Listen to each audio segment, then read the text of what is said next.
Le cirque a une place plus que particulière dans sa vie, une passion qu'il met au service de son pays de cœur, Monaco, depuis plus d'un demi-siècle.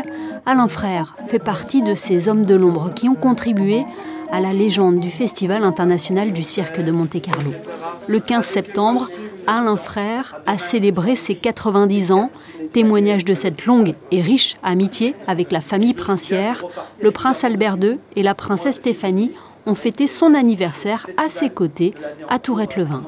Pour moi, c'est une journée de joie, c'est une énorme journée d'émotion.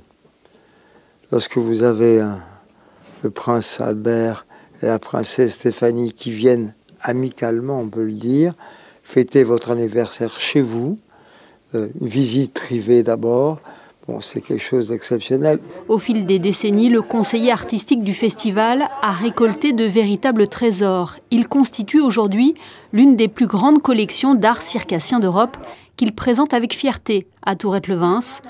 Sa dernière exposition est un hommage à son ami, le prince Régnier III, qu'il a aidé lors de la création du Festival international du cirque de Monte-Carlo en 1974. Il n'y a pas d'État dans le monde qui cultive, on peut dire, le cirque, qui l'admire, qui ont la passion du cirque comme Monaco.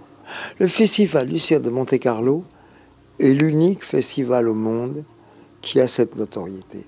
Il l'a par la qualité de son spectacle, mais il l'a par la présence du prince et de la princesse. Lors de sa présence à Tourette-le-Vins, où Alain Frère a été le maire pendant 37 ans, le prince souverain a pu découvrir le riche patrimoine de cette commune de près de 5000 habitants.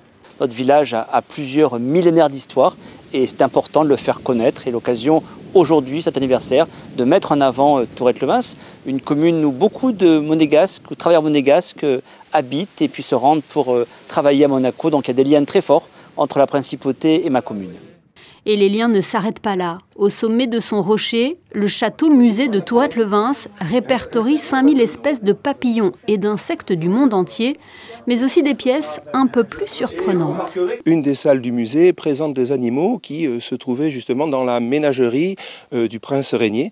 Donc en effet, il y a des animaux ici qui ont passé une partie de leur vie sur le rocher de Monaco, en effet. Ils ont été naturalisés donc, par monsieur Laurent Rébodingo, qui était proche puisqu'il faisait partie donc, de la police monégasque. Grâce à sa passion pour le cirque et sa fidélité, le docteur Alain Frère aura su créer un lien unique avec Monaco. Aujourd'hui encore, à 90 ans, cet homme discret et respecté continue de fédérer au service d'un art qu'il chérit plus que tout.